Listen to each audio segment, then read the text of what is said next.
¿Sabes ese secreto que cargamos toda la vida, creyendo que nos lo llevaremos a la tumba? Pues yo tenía uno de esos, un secreto que me asfixiaba, aún viviendo en la ciudad más colorida de México, San Miguel de Allende. Soy Esperanza Ramírez, mamá Chepa para los más allegados, y hoy, a mis 68 años, decidí que llegó la hora de desenterrar lo que un día casi me sepulta viva. Mi vida siempre fue un escenario de tradiciones. Soy la matriarca, la cocinera, la abuela que teje historias para los nietos.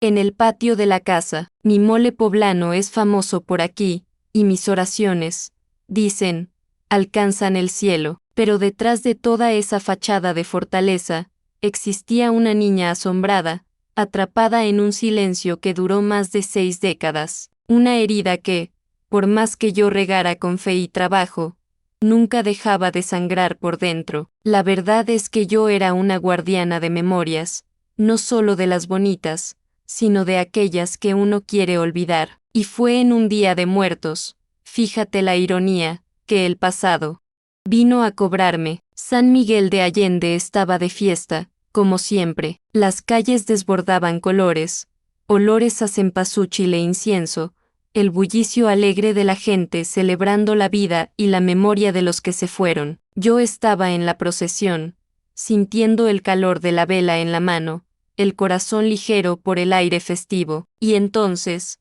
lo vi, una silueta, un hombre. De repente, el aire se volvió denso. La risa de mis nietos pareció distante. Aquel señor, parado a la orilla de la acera, con una mirada que atravesó la multitud y se clavó en mí, me arrojó de vuelta a un lugar que yo había jurado no volver a pisar. Un escalofrío me heló el alma. ¿Quién diría que una simple mirada podría desenterrar un infierno tan antiguo? Antes de que nos adentremos, me encantaría saber desde dónde estás siguiendo esta historia. Es una alegría inmensa saber que mis experiencias pueden tocar corazones en tantos lugares diferentes. Deja tu comentario aquí abajo y cuéntame. Ahora, prepárate para conocer la increíble jornada de mamá Chepa, quien, con fe y mucho valor, superó un trauma de infancia que la persiguió por décadas. Vas a aprender cómo la verdad, por más dolorosa que sea, puede ser el camino para la liberación y el honor de tu propia vida. Vamos a empezar. Volví a casa como si me hubieran dado un puñetazo en el estómago. La alegría de la fiesta se desvaneció, reemplazada por una sensación de pánico. El olor de mi mole, que antes me calmaba, ahora me daba náuseas. Me senté en mi silla mecedora, el cuerpo sudoroso, la mente en ebullición. Aquella aparición, aquella mirada, había roto el dique que construí con tanto esfuerzo para contener las aguas turbias del pasado. Mi vida, hasta ese momento, era un baile de apariencias. Vivía para la comunidad, para la iglesia, para la familia, todo para evitar el vacío que el secreto dejaba en mí. Era una armadura, pesada, pero necesaria. Pero ahora, las grietas eran visibles. Aquel señor, cuyo nombre ni siquiera sabía, tenía el poder de desestabilizarme por completo, y lo peor es que sabía por qué. Las noches se volvieron largas y aterradoras. Las pesadillas regresaron, vívidas, llenas de sombras y susurros. Me despertaba jadeando, sintiendo en la piel el pavor de aquella niña que fui. Era como si el tiempo hubiera regresado para cobrarme una deuda antigua, una deuda que mi madre también intentó sofocar. Me revolvía en la cama, implorando que las imágenes desaparecieran, que el dolor me dejara en paz, pero no se iba. Sentía que el peso del mundo estaba sobre mis hombros. La sonrisa en mis labios se volvió un esfuerzo, un disfraz. La mamá Chepa fuerte e inquebrantable se estaba desmoronando, pedazo a pedazo. El Día de Muertos, que debería ser sobre la celebración de la vida, se convirtió para mí en un portal, una advertencia de que necesitaba enfrentar a mis propios muertos, a mis propios fantasmas, antes de que me llevaran por completo. Y la verdad es que estaba aterrada. Necesitaba hacer algo. Aquel peso en el pecho, aquella angustia que no me soltaba, me estaba consumiendo. Los días se arrastraban en una niebla de miedo e incertidumbre. Mi rutina, antes tan cómoda, parecía una carga. Iba a misa, pero las palabras del Padre resonaban vacías, sin el consuelo de antes. Miraba a los santos en el altar, a las imágenes de fe, y solo veía el brillo frío del mármol, incapaz de calentar el alma helada. Mis manos, antes firmes al amasar el pan, temblaban, se me caían las cosas, me olvidaba de detalles, y mis nietos comenzaron a notarlo. Abuela, ¿está bien?, preguntaban con sus ojitos curiosos. Forzaba una sonrisa, un claro, mi amor, la abuela solo está un poquito cansada, pero sabía que era una mentira, una grande y dolorosa mentira. Aquella inquietud me llevó, casi sin querer, a un rincón olvidado de la casa, un baúl de madera oscura, empolvado, que guardaba recuerdos de mi madre. Ella había fallecido hacía muchos años, llevándose consigo secretos que yo, inocentemente, creía que nunca descubriría, pero la verdad, como el agua que encuentra grietas, siempre haya una forma de salir a la luz. Abrí el baúl, y el olor a moho y a pasado invadió mis fosas nasales. Ropa antigua, fotografías amarillentas, un rosario que ella tanto apreciaba, y entonces, en el fondo, debajo de unos chales de seda, lo encontré, un fajo de cartas y un pequeño diario, con la cubierta descolorida y las páginas finas. Las cartas eran de un misionero. El nombre me heló la sangre en las venas. Padre Miguel, el mismo nombre que asediaba mis pesadillas de infancia. Lo conocí cuando era una niña, un hombre de sonrisa fácil, con un aura de santidad que engañaba a todos. Él frecuentaba nuestra casa, era amigo de mi madre, un pilar de la comunidad. Recuerdo que me daba dulces, me contaba historias bíblicas, y de otras cosas que me obligué a olvidar por décadas. Empecé a leer las cartas, mis manos temblaban tanto que las páginas casi se rompían. La caligrafía de mi madre, elegante y delicada, contrastaba con el contenido siniestro. Eran intercambios de cortesías, de bendiciones, pero entre líneas, algo sombrío se revelaba. Frases enigmáticas, un cuidado excesivo en mantener la discreción, en proteger la reputación de la familia, pero fue el diario lo que me dio el golpe final. Las anotaciones de mi madre, en una caligrafía más pequeña, casi ilegible en algunos puntos, parecían un código. Ella no escribía abiertamente, sino que usaba metáforas, símbolos. La oveja, perdida en el rebaño, la sombra en el altar, el silencio necesario para la paz. Cada frase, cada palabra codificada, era un puñetazo en el estómago. Poco a poco, las piezas encajaron, y la verdad, que había reprimido por tanto tiempo, salió a la luz con una fuerza abrumadora. Mi madre sabía, ella sabía lo que pasaba. Ella no solo sabía,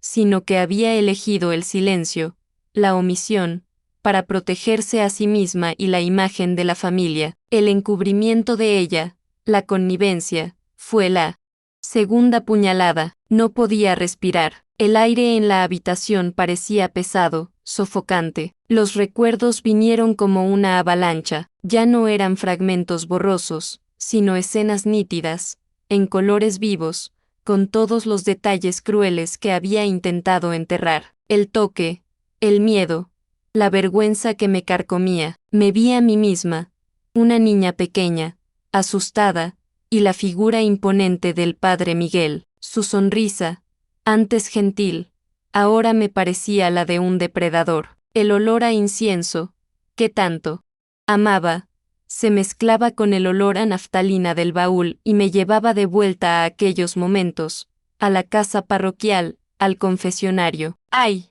Dios!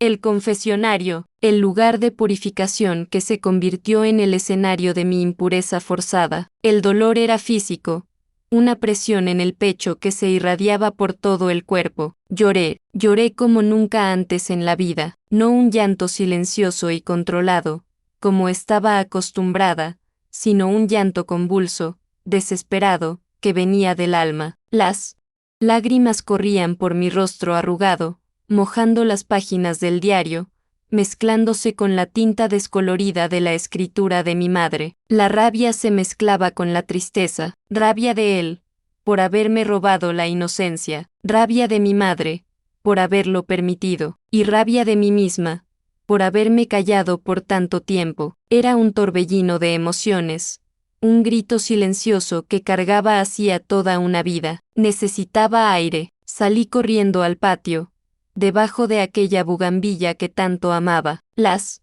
flores, antes tan vibrantes, parecían pálidas ante la oscuridad que me envolvía. Me senté en el suelo frío, las manos en la tierra, tratando de afianzarme en algo real, en algo que no fuera la mentira que había vivido. Era como si mi vida entera hubiera sido una farsa, construida sobre una base de arena movediza. Mis creencias, mi fe, mi familia, todo parecía desmoronarse a mi alrededor. El peso de aquel secreto ya no era solo mío, ahora sentía el peso de la omisión de mi madre, un dolor que se sumaba al mío propio. Me acordé de Isabel, mi hermana menor. Ella era una niña en ese entonces, no tan directamente expuesta, pero vivió bajo el mismo techo, respiró el mismo aire de silencio y miedo. Isabel siempre fue más libre, más cuestionadora, pero también cargaba sus propias sombras. Sabía que necesitaba hablar con ella, compartir este dolor,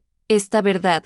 Era el primer paso para no enloquecer sola. El baúl, las cartas, el diario, eran pruebas, pero la memoria viva, el dolor compartido, serían la clave. Necesitaba ver si Isabel también tenía fragmentos, si ella también sentía el peso de aquel pasado nebuloso. La idea de confrontar a Isabel me daba miedo. ¿Y si no me creía? ¿Y si no quería revivir aquel infierno? La familia Ramírez era conocida por su discreción, por su imagen impecable. Tocar eso era como derribar un castillo de naipes. Pero no tenía elección. El silencio, que antes era una prisión, ahora era una tortura insoportable. No podía vivir más en aquella mentira. Necesitaba respirar.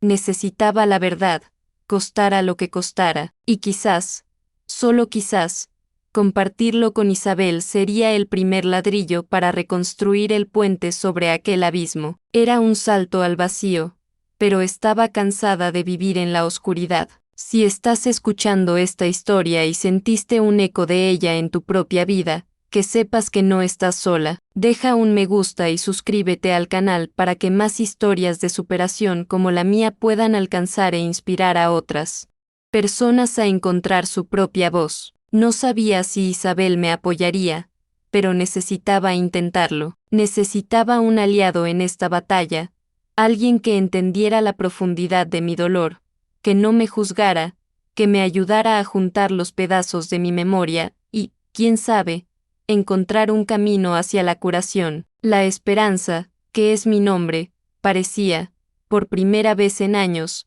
encender una pequeña llama dentro de mí, y esa llama, frágil como era todo lo que tenía. Tenía que intentarlo. La casa de Isabel era un refugio, pequeña, pero llena de vida, con un jardín florido que siempre me calmaba. Me recibió con ese abrazo apretado de hermana que conoce cada pedacito de nuestra alma. Me senté en la cocina.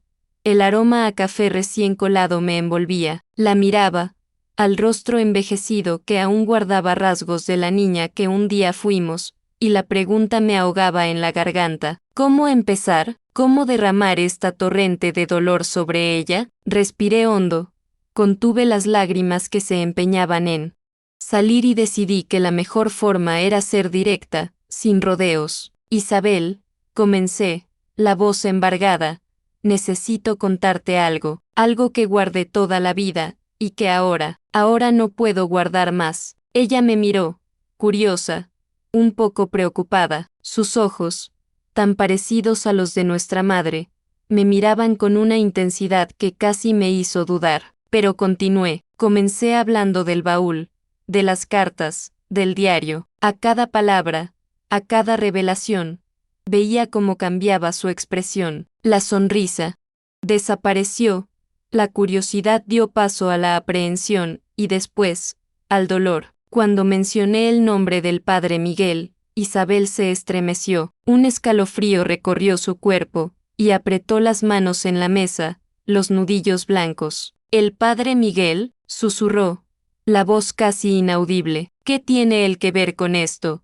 «Esperanza», le expliqué, detalle por detalle, las entrelíneas de las cartas, las metáforas del diario, la forma en que nuestra madre había silenciado lo que sucedió. Le conté sobre el trauma, la vergüenza, la culpa que me persiguieron por todos estos años. Isabel me escuchaba en silencio. Las lágrimas comenzaron a correr por su rostro, silenciosas, pero abundantes. No me interrumpió, no dudó, no me juzgó. Era como si, en el fondo, ella también lo supiera, como si el mismo silencio que me aprisionó, de alguna manera, también la hubiera tocado. Cuando terminé de hablar, un silencio pesado se apoderó de la cocina, llenado solo por el sonido de nuestro llanto contenido. Era un llanto de dolor, de liberación, de rabia y de luto por una infancia robada. Yo no sabía que había sido tan grave. «Esperanza», dijo finalmente, la voz embargada. Siempre sentí algo extraño, una sombra cerniéndose sobre nosotras, pero nunca imaginé. «Mamá, ¿por qué haría eso?». La pregunta de Isabel resonaba la mía propia. Era el dolor de la complicidad, de la omisión, lo que nos unía en ese momento. La rabia por nuestra madre, que nos amaba tanto, pero que eligió proteger la reputación, en detrimento de la verdad y la salud de su propia hija. Pasamos horas conversando, reconstruimos los hechos, cada una con sus fragmentos de memoria. Isabel recordaba ciertas visitas del padre Miguel, como nuestra madre se ponía tensa cuando él estaba cerca, como ella evitaba que estuviéramos a solas con él, pero de una forma que parecía natural, protectora. Ahora, todo adquiría un nuevo y sombrío significado. Era como armar un rompecabezas macabro,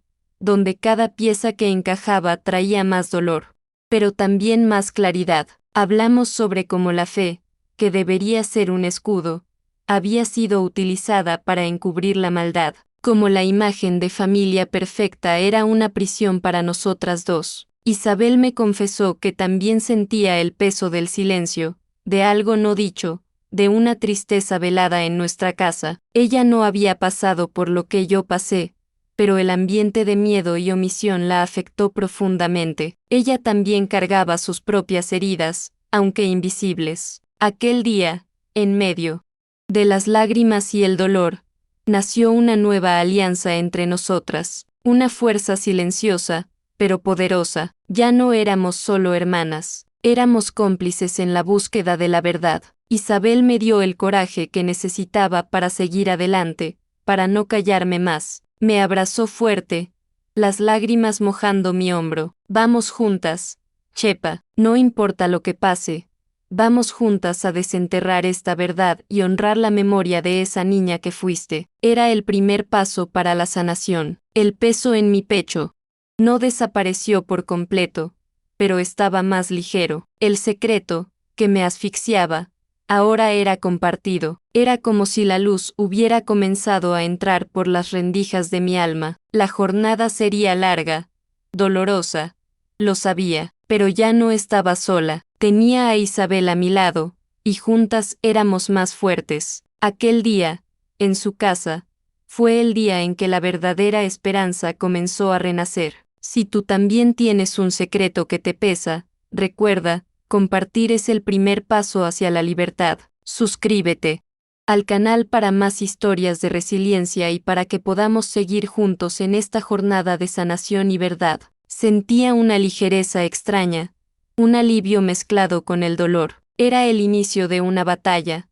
lo sabía, pero ahora tenía una aliada, y para la mamá Chepa, acostumbrada a luchar sola, eso hacía toda la diferencia del mundo. Estaba lista para el siguiente paso. Sabía que contarle a Ricardo sería la parte más difícil. Él era nuestro hermano mayor, un hombre de principios rígidos, respetado en San Miguel por su integridad y su influencia. Su palabra era ley en la familia, y el honor de los Ramírez era su mayor tesoro. Desenterrar un secreto tan sórdido, que involucraba no solo el abuso, sino también la omisión de nuestra propia madre, podría sacudir los cimientos de su mundo, pero no teníamos elección. La verdad necesitaba ser dicha. Isabel y yo fuimos a su casa una tarde. El sol ya comenzaba a ponerse, pintando el cielo de naranja y morado, pero dentro de mí, la oscuridad persistía. Ricardo nos recibió con su cálida sonrisa de siempre,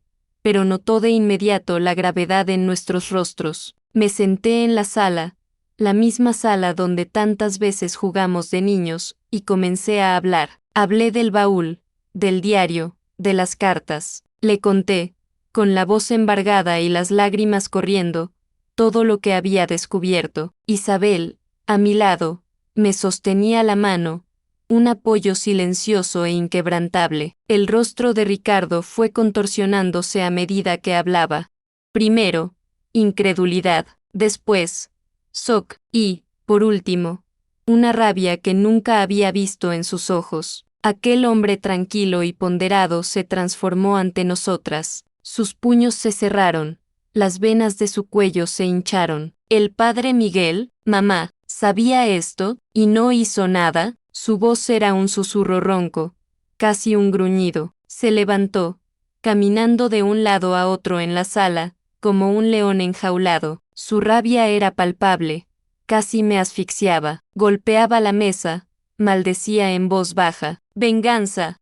Eso es lo que quiero. Ese gusano va a pagar por esto. ¿Y quién más lo supo y se cayó también? Quería actuar, quería explotar, quería destruir a quien nos había herido y a quien había permitido que el dolor se perpetuara. Entendía su furia, la sentía en cada fibra de mi ser, pero sabía que la venganza descontrolada traería más destrucción que justicia. Ricardo, espera, le imploré, extendiéndole la mano. Entiendo tu dolor, hermano, es nuestro dolor, pero la venganza ciega puede costarnos todo. Necesitamos justicia, no más destrucción. Necesitamos exponer la verdad, para que otras familias no pasen por lo que pasamos, para honrar la memoria de esa niña que fui. Isabel asintió, reforzando mis palabras. Piensa en tus hijos, Ricardo, piensa en nuestra familia. Necesitamos ser estratégicos. Pero Ricardo no me escuchaba. La furia era un río caudaloso que lo arrastraba. Comenzó a actuar por su cuenta,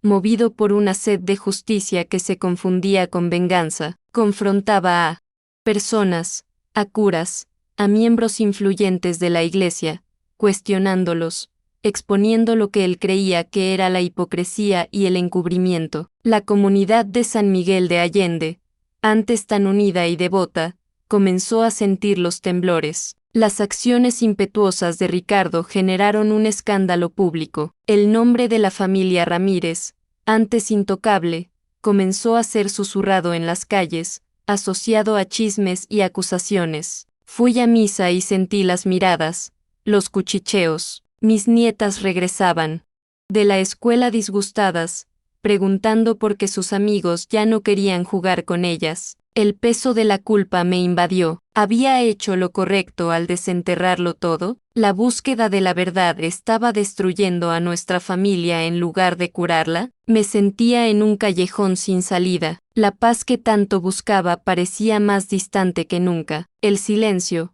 antes una carga, ahora parecía casi un puerto seguro comparado con el caos que se instalaba. Me preguntaba si valía la pena, si la verdad, por más liberadora que fuera, no nos estaba llevando a un abismo. El dolor era inmenso y me sentía dividida entre el deseo de justicia y el miedo a las consecuencias para aquellos a quienes más amaba. En ese momento de desesperación, me sentí sola de nuevo. La alianza con Isabel era fuerte, pero el huracán que Ricardo había desatado parecía imposible de controlar. Rezaba, pero las oraciones parecían no encontrar eco. Las lágrimas eran mis únicas compañeras en aquellas noches. La verdad tenía un precio alto, y no sabía si tendríamos la fuerza para pagarlo. Estaba exhausta, rota, y con miedo de que, al buscar la luz, hubiéramos encendido un incendio que consumiría todo lo que quedaba de nosotras. Si tú también te has sentido dividida entre la rabia y la razón, entre la búsqueda de justicia y el miedo a las consecuencias, deja un comentario y comparte tu experiencia. Tu relato puede ayudar a alguien que esté pasando por algo similar, y no olvides suscribirte al canal para apoyar más historias de coraje y superación como la mía. El escándalo público era una carga demasiado pesada. Sentía que estaba perdiendo el control, que la búsqueda de la verdad se estaba convirtiendo en una pesadilla. Una tarde, mientras limpiaba el altar de la pequeña capilla familiar, un lugar donde siempre encontraba paz, me encontré mirando la imagen de Nuestra Señora de Guadalupe. Sus ojos, tan llenos de compasión, parecían mirarme fijamente. Comencé a rezar, pero no eran las oraciones mecánicas de antes, era un clamor que venía del fondo del alma, un pedido de fuerza, de sabiduría. En ese momento de profunda conexión, algo se movió dentro de mí. No era una voz, ni una visión, sino una certeza inquebrantable. La verdadera fe no estaba en las paredes de la iglesia o en los rituales, sino en la justicia y en la verdad. Mi fe, la fe de mis abuelas, era la resiliencia del pueblo mexicano, la fuerza que nos hacía levantar después de cada caída. Era la fe que me decía que no servía de nada esconder la suciedad debajo de la alfombra. Era necesario limpiar de verdad, para que la luz pudiera entrar. Con esa nueva claridad, sabía que necesitaba hablar con Ricardo nuevamente, pero esta vez sería diferente. No era para detenerlo, sino para guiarlo. Fui a su casa al día siguiente, decidida a no ceder a su furia, sino a canalizarla. Él estaba en el jardín, con el rostro marcado por el insomnio y la rabia. Me senté a su lado, y comencé a hablar, no como la hermana mayor que reprende, sino como la mujer que había encontrado una nueva fuerza. Ricardo, le dije, mi voz tranquila, pero firme, entiendo tu dolor. Es el mismo dolor que me consume, pero la venganza, hermano mío, es un veneno. No va a curar nuestras heridas, solo creará nuevas. Necesitamos justicia, verdad, no una venganza que nos consuma, sino una que purifique, que exponga la oscuridad para que la luz pueda brillar para todos. Él me miraba, sorprendido, quizás por la serenidad en mis palabras. Continué, explicando que nuestra lucha no era solo por nosotros, era por todas las otras ovejas perdidas, por todas las familias que, como la nuestra, fueron silenciadas por el miedo y la vergüenza. Imagina, Ricardo, le dije, si nuestro coraje inspira a otras personas a hablar, si nuestra historia puede impedir que otros niños pasen por lo que yo pasé, ¿no es eso una venganza mucho más poderosa que cualquier pelea callejera? Ricardo me escuchó en silencio. Las palabras parecían penetrar su alma, suavizando la furia que lo consumía. Me miró, sus ojos llenos de lágrimas, pero también de una nueva comprensión. Tienes razón, Chepa, dijo, la voz embargada. Estaba ciego por la rabia. Lo que te pasó, y lo que mamá hizo, es imperdonable, pero tienes razón. Necesitamos que esta verdad sane, no que destruya. Aquel día, Ricardo y yo sellamos un nuevo pacto. Él usaría su influencia, su reputación, para el bien, para exponer la verdad de forma organizada, legal, sin la impulsividad que nos había perjudicado. Juntos, trazaríamos un plan. No sería fácil, lo sabíamos. La iglesia era poderosa, y el silencio era una armadura bien construida, pero nuestra unión, la fuerza que brotaba de nuestro dolor compartido, era aún más fuerte. Comenzamos a reunir las pruebas de forma más sistemática. El diario de mamá, las cartas del padre Miguel, e incluso algunas anotaciones mías de cuando era adolescente, que había guardado sin saber por qué. Ricardo, con sus contactos, comenzó a buscar abogados, dispuestos a ayudarnos, personas que creyeran en nuestra causa y que no tuvieran miedo de enfrentar el poder establecido. Se estaba formando una red de apoyo. A cada paso, sentía miedo, pero también un coraje que me sorprendía. Era como si la niña asustada dentro de mí estuviera finalmente creciendo, ganando voz. Las noches aún tenían sus fantasmas, pero ahora los enfrentaba, ya no me escondía. La sensación de estar luchando por algo más grande que yo misma, por justicia para las futuras generaciones, me daba una fuerza que nunca imaginé tener. El día de la celebración religiosa más importante en San Miguel de Allende había llegado. La parroquia de San Miguel Arcángel estaba a reventar. Un mar de rostros conocidos, muchos de los cuales cargaban la misma fe ciega que un día me aprisionó. Sentí un nudo en el estómago. Era ahora o nunca. Ricardo estaba a mi lado.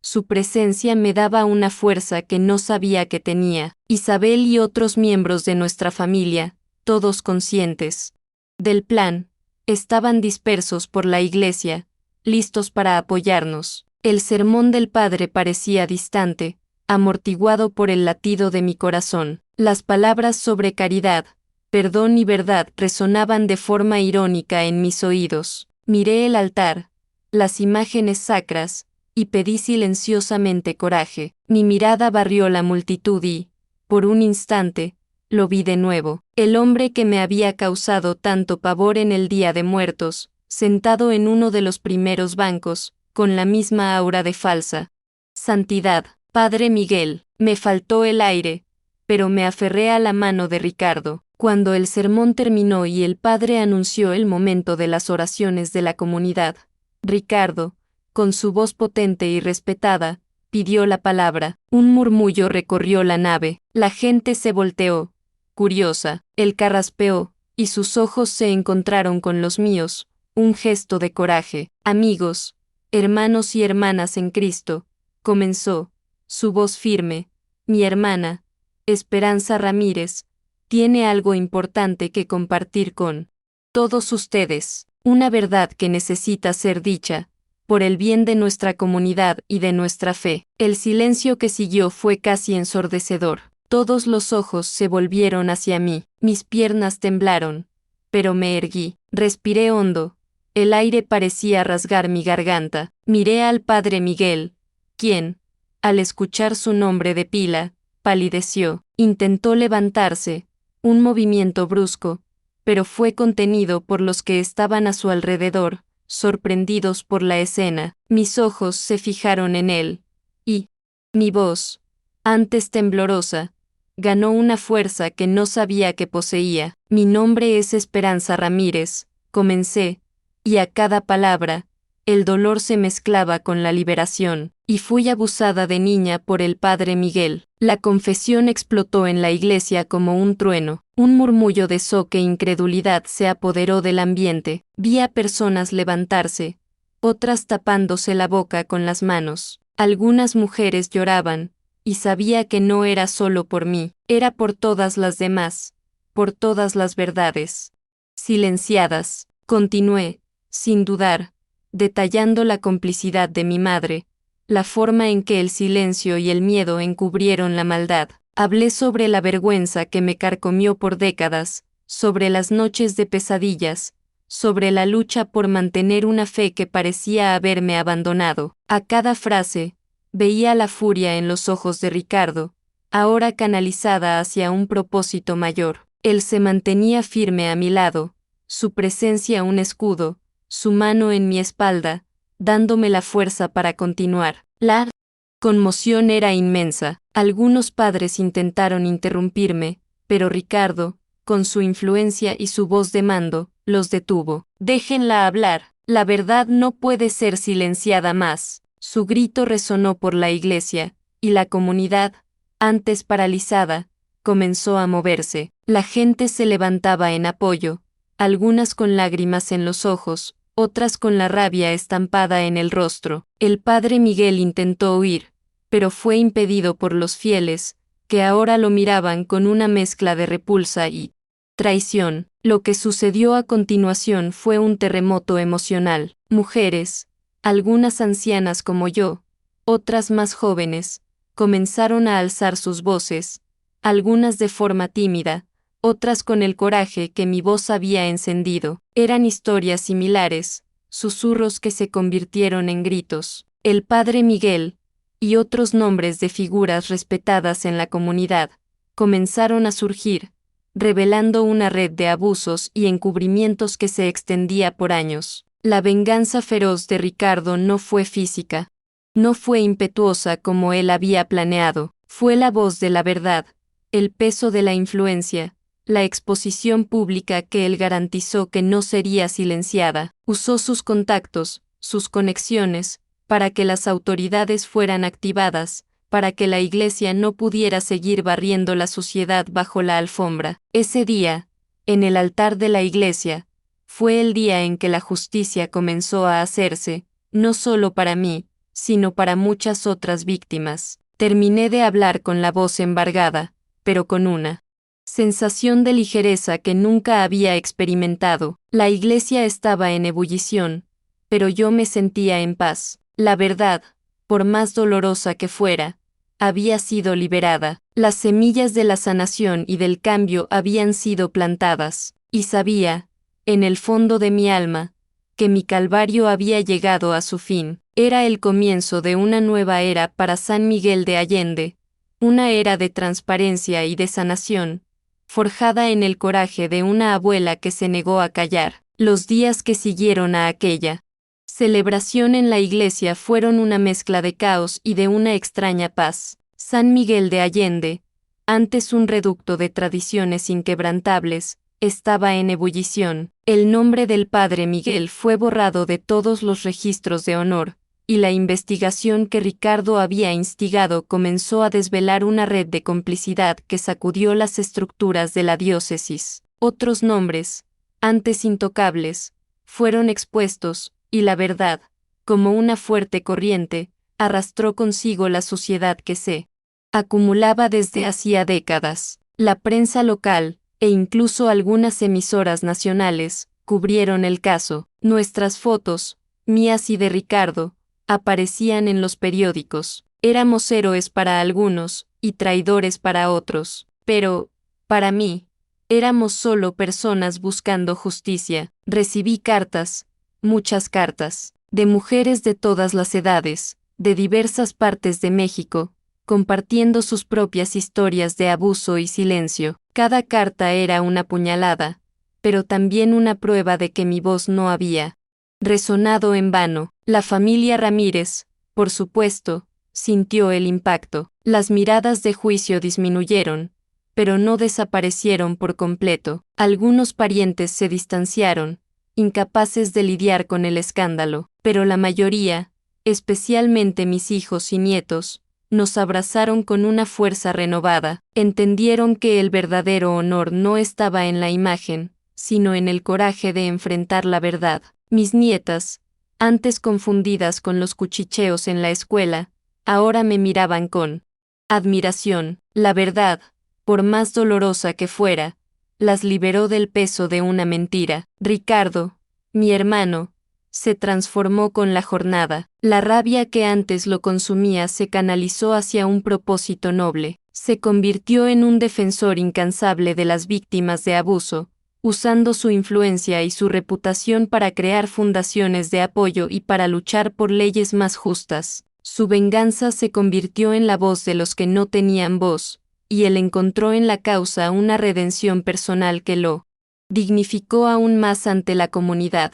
Se sentía orgulloso de mí, y yo, de él. Mi casa siguió siendo un refugio, pero ahora era un refugio de verdad. Las bugambilias florecían con más intensidad, y el olor del mole poblano nunca más tuvo ese tono de amargura. Seguí cocinando para mis nietos, contando historias, pero ahora las historias eran reales, sobre la importancia de hablar, de no callarse, de luchar por lo que es correcto. El baúl de madera oscura, con las cartas y el diario, ahora ocupaba un lugar destacado, no como un recordatorio de dolor, sino como un testimonio de superación. La paz interior que tanto buscaba finalmente llegó. No era una paz ingenua, de quien ignora el mal, sino una paz forjada en la batalla, en el dolor y en el coraje. El perdón, para mí, no vino de olvidar, sino de enfrentar. Perdoné a mi madre,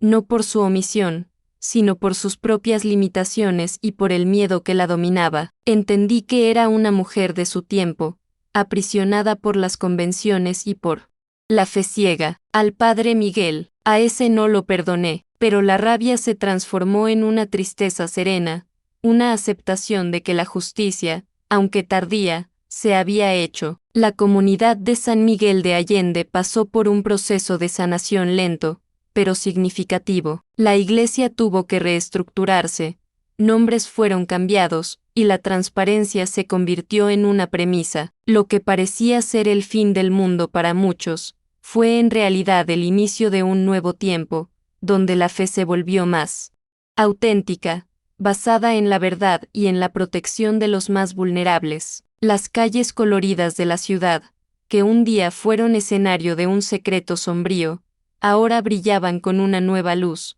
la luz de la honestidad y la redención. Me convertí en un símbolo para muchas mujeres. Mi historia fue contada y recontada, inspirando a otras a encontrar su voz. No soy una heroína, soy solo esperanza, una abuela mexicana que se negó a morir con un secreto que no era de ella. Mi jornada fue larga, dolorosa, llena de altibajos, de miedo y de coraje, pero valió la pena. Cada lágrima, cada noche sin dormir, cada paso incierto. Miro el cielo de San Miguel de Allende, las estrellas que brillan sobre las cúpulas de las iglesias, y siento una gratitud inmensa. La vida me dio una segunda oportunidad, la oportunidad de vivir mi verdad, de honrar a la niña que fui y de construir un futuro más justo para mis nietas. El día en la iglesia no fue el final, sino el comienzo de todo, el comienzo de mi verdadera liberación. Los años pasaron, y el bullicio inicial disminuyó,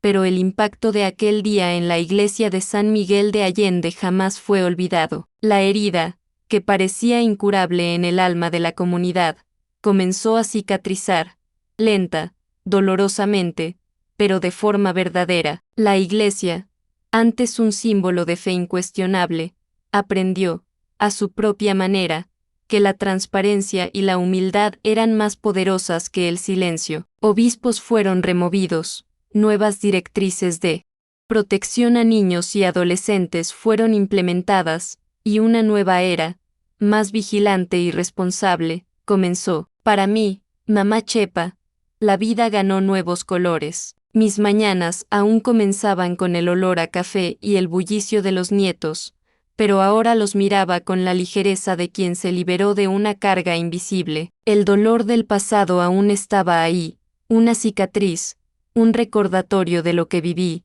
pero ya no me definía. Me convertí en una voz activa en grupos de apoyo a víctimas, compartiendo mi historia no como un lamento, sino como un testimonio de resiliencia. Mi casa, antes un refugio de apariencias, se convirtió en un santuario de sanación y verdad, donde otras mujeres venían a buscar consejos y consuelo. Ricardo, mi hermano, dedicó el resto de su vida a causas sociales, especialmente a la protección de niños. Su furia se transformó en una pasión ardiente por la justicia, y se convirtió en uno de los abogados más respetados en México en la defensa de los derechos de las víctimas de abuso. Él e Isabel, quien me apoyó desde el principio, formaron un trío inquebrantable, un pilar para la familia y para la comunidad, mostrando que la unión y la verdad pueden derribar gigantes. La historia de la familia Ramírez,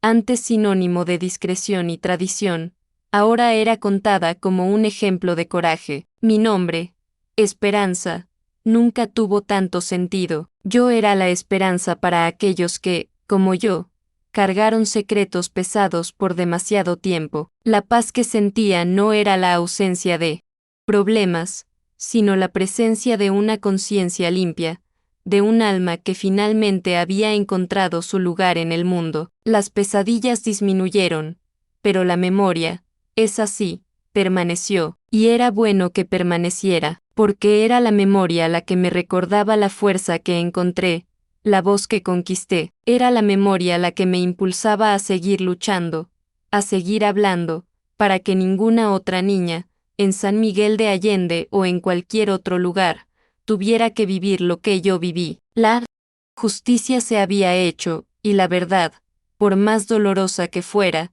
había traído la tan anhelada liberación. Miro el pasado con una serenidad que nunca imaginé posible. No me arrepiento de haber desenterrado la verdad, ni de las consecuencias que trajo, porque al final de cuentas, fue la verdad la que me liberó, y es esa verdad la que seguiré cargando, no como una carga, sino como un faro para todos los que aún buscan el camino de regreso a sí mismos. La mamá Chepa, la abuela de San Miguel de Allende, finalmente estaba en paz, y esa paz era más valiosa que cualquier tesoro.